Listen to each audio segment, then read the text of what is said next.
I walked into our bedroom expecting to surprise my wife with dinner. What I saw instead was her on Discord, moaning softly into her mic, whispering, "Don't stop, Daddy," just like in Baron Pitt. She didn't know I was standing there, frozen, holding a plate of her favorite pasta. Welcome to Confession Reddit, the place where real stories of betrayal are told raw and unfiltered. If you think your relationship is safe, think again. What you're about to hear might just change the way you look at casual gaming nights forever. Subscribe for more eye-opening confessions, and remember, not every enemy is outside your base. I never liked video games. I wasn't against them or anything. They just never clicked with me the way they seemed to captivate everyone else. My wife, Emily, though, she was obsessed. She called herself a casual gamer, but by the third month of our marriage, I started to think she was more committed to League of Legends than to me. It started small, a few ranked games after work, late-night matches with her online friends, nothing that set off alarms at first. Honestly, I was happy she had a hobby. We'd been married just under a year, still in that early phase where everything still felt new. I worked long hours in construction, and Emily worked from home doing freelance design work, so her time was flexible. Or so I thought. The first sign I missed was her laughter. I used to love hearing it, but slowly it changed. It wasn't the usual laugh she gave me when I made stupid jokes or tried dancing in the kitchen. It became this flirty, high-pitched giggle. I heard it most nights through the bedroom door when she was gaming. It made my stomach twist, but I told myself, she's just having fun, don't be paranoid. One night, I came home early after rain canceled a concrete pour. I walked into the apartment, quiet. Emily was in the bedroom with the door cracked open. I heard her say, "No, you pick top lane, I'll follow you anywhere." Then that laugh again. Something about her tone, it wasn't just playful. It was like intimate. I paused. She never talked to me like that when we played anything together. Not that we gamed often. I remember trying to play League with her once before we got married. I picked some random support character. She was patient at first, but then she started yelling at me mid-match like I was a total stranger. After that, I stayed in my lane, literally and figuratively. But this voice, it was like she had saved all her sweetness for someone else.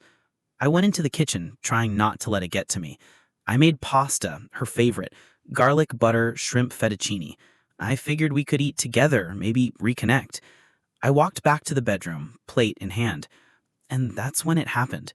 She had her headphones on, didn't notice me open the door all the way.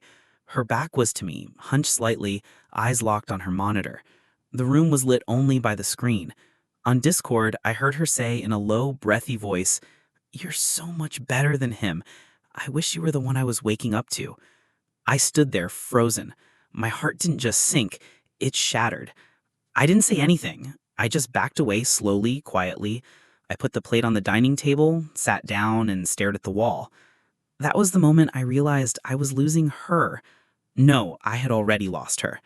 I didn't confront her that night. I couldn't. I didn't even sleep. I just lay awake on the couch, staring at the ceiling, listening to her typing and laughing until 3 a.m. The next morning, she acted normal. Kissed me on the cheek, made coffee, asked about my day. It was like she had two versions of herself. One for me, and one for the guy in her headset. I started paying more attention after that, and what I found made my blood run cold. Her screen would go dark when I walked in. Her Discord status was always "do not disturb." She started taking calls in the bathroom. Sometimes I'd hear her whispering, saying things like, "I can't talk right now, he's home." I checked our internet history, nothing. She used incognito mode. I tried installing a keylogger, but she noticed and confronted me, accusing me of being paranoid. The irony. She started locking her computer with a password I didn't know. When I asked her if everything was okay between us, she smiled and said, "Of course, why would you ask something like that?" Why? Because you're giving pieces of yourself to someone I can't see, someone who only exists to me as a voice through a headset. One night after she went to bed, I opened her laptop. I had figured out her password by watching her type it earlier that week. J4 and me. I didn't even know what that meant. Later I found out it was a reference to Jarvan 4, some champion in the game, and me, I guess that was her idea of subtle. Inside her Discord, the messages were all there, hundreds of them. She had a private server with a guy named Tyler Gosu94. His profile picture was an anime character holding a sword.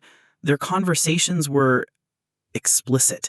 They talked about their in-game synergy, how well they comboed, but then it got worse. They shared real photos. Not nudes, but intimate stuff. Him shirtless, her in a tank top biting her lip, things she never sent me. I scrolled and scrolled. One message stood out. "If I left him, would you take me in?" He replied, "I already have. Just say the word." I felt sick, like physically ill. I slammed the laptop shut and sat on the floor for an hour. That's when I knew this wasn't just a fantasy. She had emotionally, maybe even physically left me already, but I needed to be sure. So I did something I never thought I'd do. I created a fake account. I named the fake account Shaco Smurf 47. Just enough of a try-hard name to blend in, but not suspiciously fake. I downloaded League of Legends on my old laptop, created a new Riot account, and spent an entire weekend learning the basics of the game. Not to play, but to infiltrate. I spent hours watching her streams, observing her playstyle, listening in on her open mic discords when she forgot to mute. She mained Ahri and Lux, always mid lane. And Tyler, her online fling, played jungle, Jarvan 4 mostly. Their synergy was obvious. Every time he ganked her lane, she'd giggle. Every time she died and he typed "my bad," she'd reply with, "I like it rough." My stomach turned. Once I learned enough to not look like a total noob, I joined one of her open league groups under my alias. It took a few tries to land in the same lobby, but eventually I did. She had no clue it was me. Her voice was the same, soft, flirtatious, warm, but colder than ever when I heard it from behind the mask. She treated me like just another teammate. But I wasn't just playing a game. I was watching the woman I married perform a version of herself I didn't even recognize. Over the next few days, I kept queuing with her under that account, pretending to be this flirty guy who loved Ahri mains. I played support, flattered her. Slowly, she opened up. By the 5th night, she added me to her friend list. She sent the first message. "You're fun. I like your energy." I replied, "You too. You and your jungle have crazy chemistry, though. You two dating?" She replied instantly, "Haha, no, it's complicated." That word, complicated. It felt like a slap in the face. That weekend, she and Tyler played a duo night. I watched her stream secretly from my fake account and from the living room. She thought I was asleep. The worst part? They weren't even subtle anymore. She called him babe on voice chat. She moaned, actually moaned, when he secured Baron. They joked about meeting IRL, booking a hotel at TwitchCon, and then the final confirmation I needed. She said, "I think I'm done pretending. After my next freelance payout, I'm booking a flight." I went cold. She was planning to meet him, fly out or fly him in. She was going to take this affair out of the virtual world. I had to act.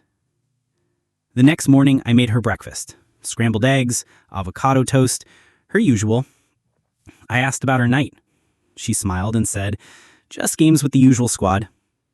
I asked, "Do you think we're okay?" She tilted her head. "Why wouldn't we be?" I stared at her and forced a smile. "No reason." Inside, I was dying. I started planning. Over the next week, I saved all their Discord messages, screenshotted everything, recorded clips of their voice chats using OBS, captured her live streams with her face cam on, the way she bit her lip when he spoke, the way her eyes lit up when he praised her plays. Then I went deeper. I used the fake account to flirt more. She responded. She told me she was technically married but not really emotionally available. I asked why. She said, "My husband's sweet, but he doesn't get me. He doesn't understand the gaming world. He thinks it's childish." She didn't know the man she was trashing was the same man sending her groceries when she forgot, folding her laundry, doing overtime to pay for her custom PC setup. The final nail? She sent me, the fake me, a photo. Her in the mirror, in one of my shirts, no bra. I nearly dropped my phone. I didn't sleep that night. I stayed up, staring at our wedding photo, wondering how the woman in the white dress became the stranger behind a headset. But I didn't confront her. Not yet. Instead, I booked a session with a divorce lawyer. Quietly. I gathered every digital receipt, printed it, backed it up to 2 hard drives, sent one to my brother's place. I even got a private investigator to confirm whether she'd physically met Tyler before. It turns out, not yet, but she'd sent him money, $300 for a plane ticket, via Venmo. I had the screenshots. 2 nights later, I logged into her Discord, one last time. There it was. I'm telling him next week, then I'm yours. He replied, I'll wait for you, baby. Duo Q forever. I felt like vomiting. That's when I decided I wouldn't just confront her. I'd reveal everything. Not in anger, in silence. In her language, digital. I waited until Friday. She always streamed late on Fridays, Duo Q and Chill, as she called it. That night, she even dressed up for the webcam. Light makeup, a low-cut hoodie, headphones with cat ears. The same girl who barely smiled at dinner was now glowing in front of hundreds of Twitch viewers, playing Ari and letting her voice drip sugar every time Tyler made a good play. I was in the living room, watching her stream on mute, pretending to fall asleep on the couch. She had no idea I was watching her and listening at the same time on my phone through Discord. My fake account, ShacoSmurf47, was still in her friends list and still part of her private duo group. And then it happened. She leaned close to the mic and said softly, I wish I could show you how I look under this hoodie. He replied, You don't have to. I remember every inch. My vision blurred. I opened OBS and hit record. I had already set up a plan, one that would hit her right where it hurt most, her online persona. I created a backup YouTube account, titled it Behind the Champion, and uploaded a short teaser video. No names, no faces, just a blurred video clip of her stream, her voice saying, I'm telling him next week, then I'm yours. The title? When Ari Plays IRL, A Married Gamer's Double Life. It blew up within hours. Reddit threads popped up speculating who it was. Gamers started hunting for clues. I didn't give them much. Not yet. Just enough to make the community curious. Meanwhile, I sent her a message from ShacoSmurf47.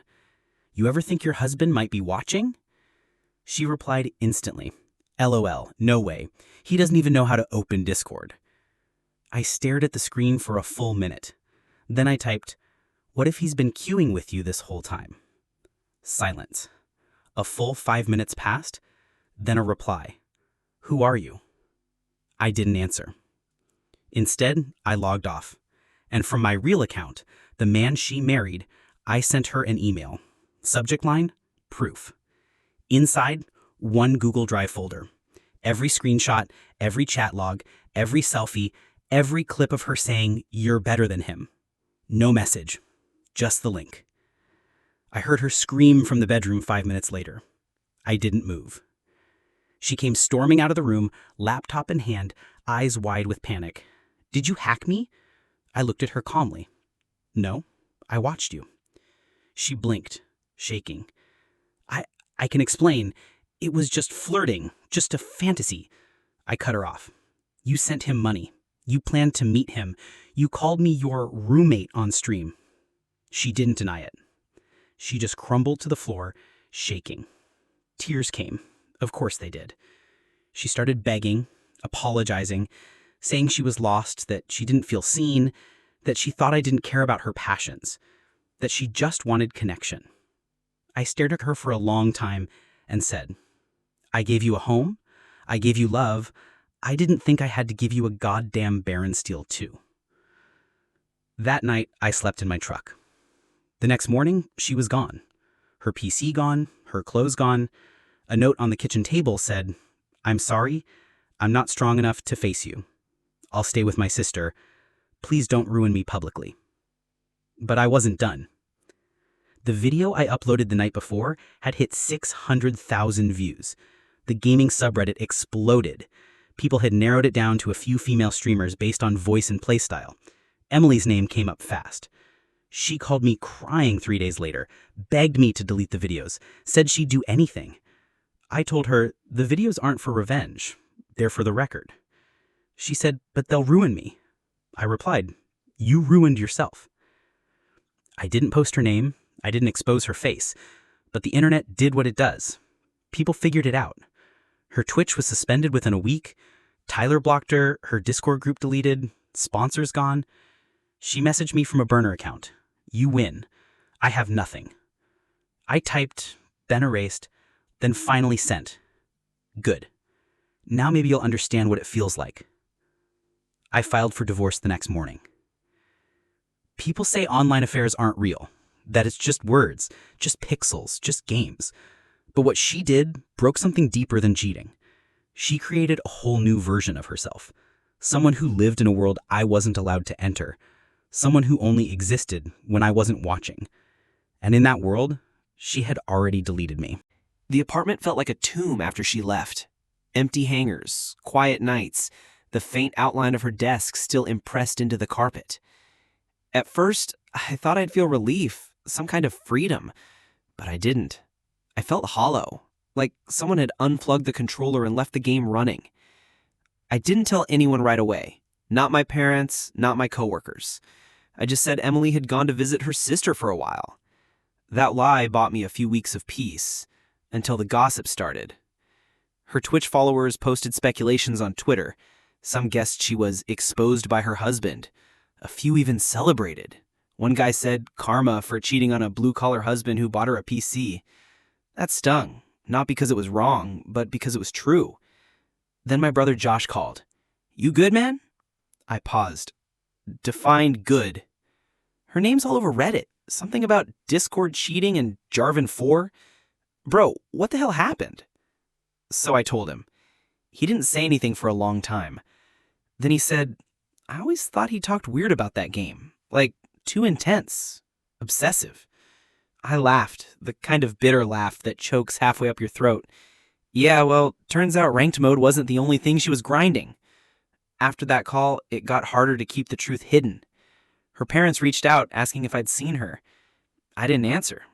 My mom texted, Is everything okay with you two? Emily hasn't posted anything in weeks. I just replied, We're taking time. I wasn't ready to explain that my wife had emotionally eloped with a voice in a headset and left me for an anime avatar. But life doesn't pause for heartbreak. Bills still come, dishes still pile up, and when the numbness wears off, what's left behind is just silence. Deafening silence. Until Tyler messaged me. I didn't know how he got my number, probably through Emily before she vanished.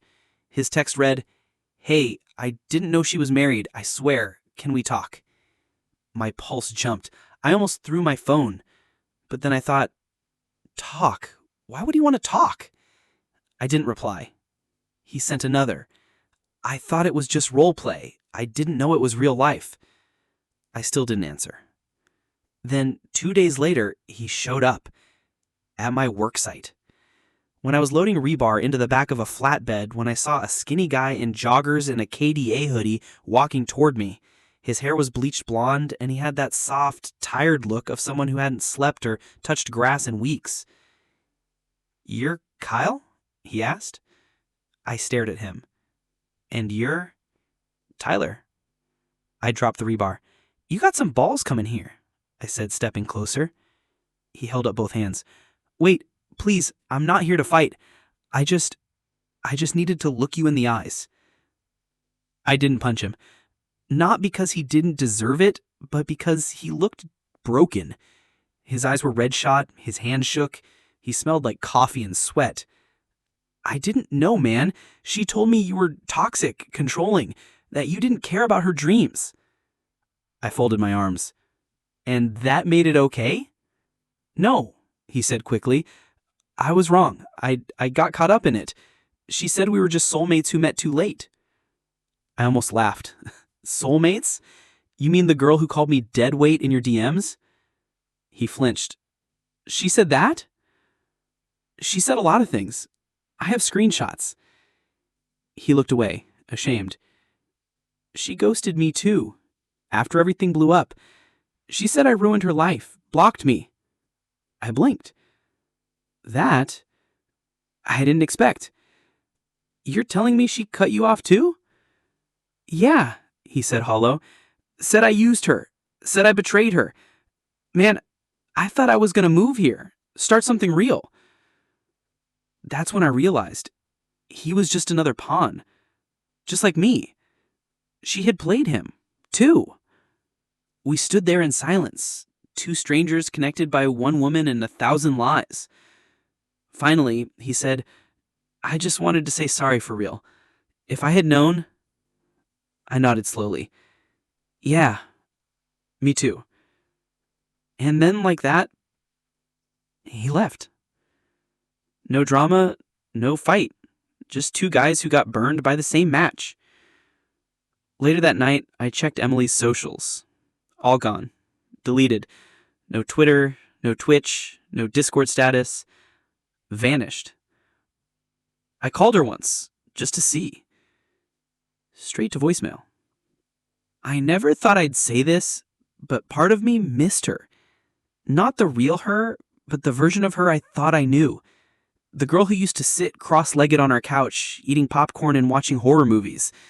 The girl who cried when my dog died. The girl who once said, even if we end up poor, I'll never leave you. But that girl died somewhere in Summoner's Rift, and in her place was someone I couldn't recognize anymore. It had been 4 weeks since Emily disappeared. The divorce papers were signed.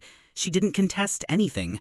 She didn't ask for the apartment, the car, or even the dog we never ended up getting.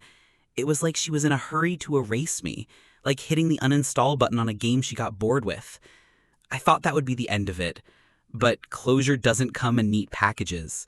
It doesn't arrive in the mail or get confirmed by a notary. It sneaks up on you in the middle of a Wednesday when you pass a couple holding hands at a red light, or when you see someone playing Ari in a YouTube clip and your chest tightens. The funny thing is, I kept seeing signs of her everywhere, even after she disappeared. At the grocery store, a girl with the same high ponytail passed me, and I froze. At the gas station, I heard someone laugh just like her and turned around. Every time, it wasn't her.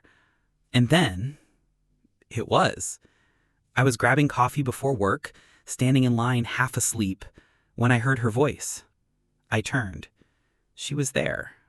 Hoodie, no makeup, hair in a bun, holding a to-go cup, and staring at me like I was the ghost. Kyle? She said, barely above a whisper. I nodded.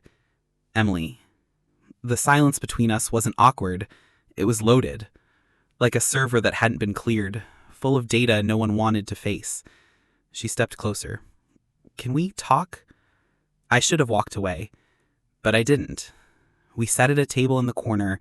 She looked smaller, not physically, but emotionally, deflated, like someone had drained her of whatever spark she once had.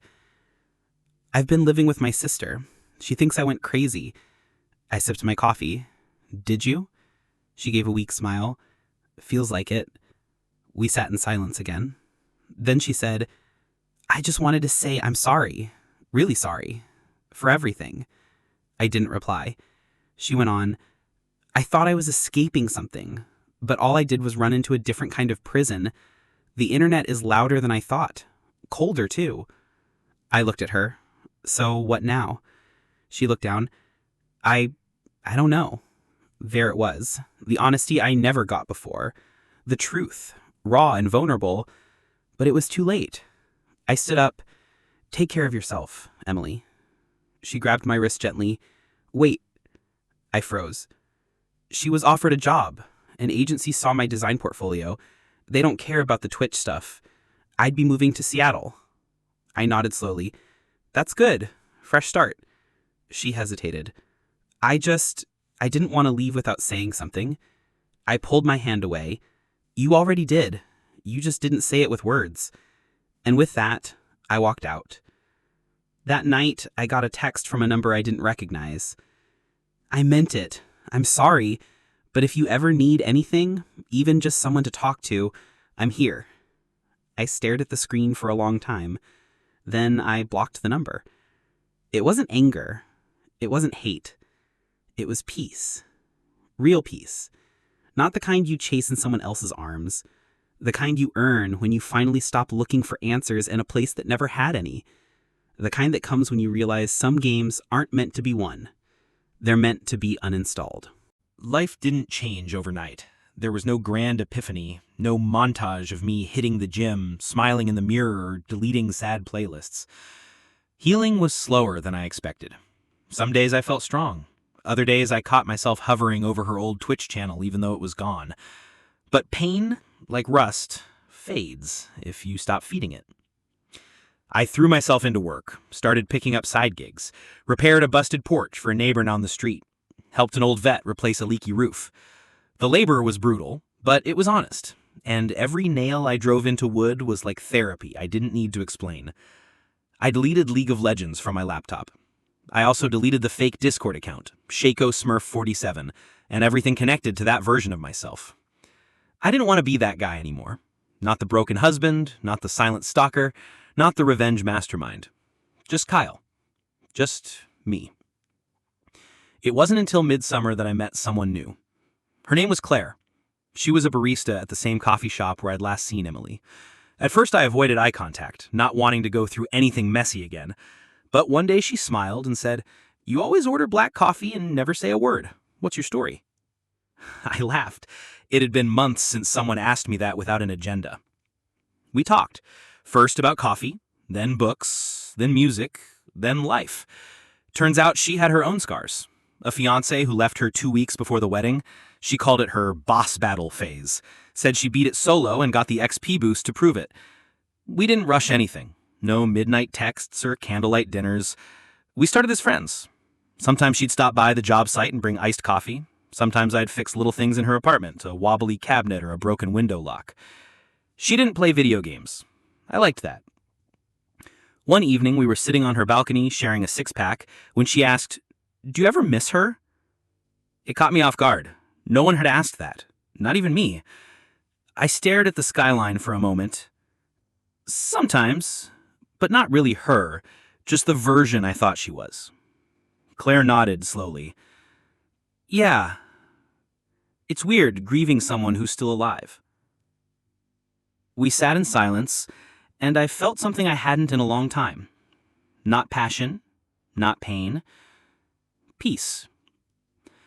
It wasn't love, not yet, but it was something worth building. And for the first time in over a year, I didn't feel like I was chasing a ghost. Months passed. I got a call from Emily's mom. She didn't sound angry, just tired. She's in Seattle now, says she's getting clean, working on herself. I told her that was good. I meant it. Then she said something I didn't expect. She showed me a drawing the other day, said it was of you. She called it the man I didn't deserve. That sat with me. Not in a way that reopened wounds, but in a way that closed something gently. Like setting down the last piece of a puzzle, not because you needed to, but because you finally saw the full picture. Claire and I still talk, still take it slow. I haven't said I love you yet. Neither has she. And that's okay. We're not rushing toward anything. Just walking beside each other. No drama, no secrets, no ranked matches. Just real life. And the quiet, messy, beautiful parts that come after everything crashes. I still get messages sometimes.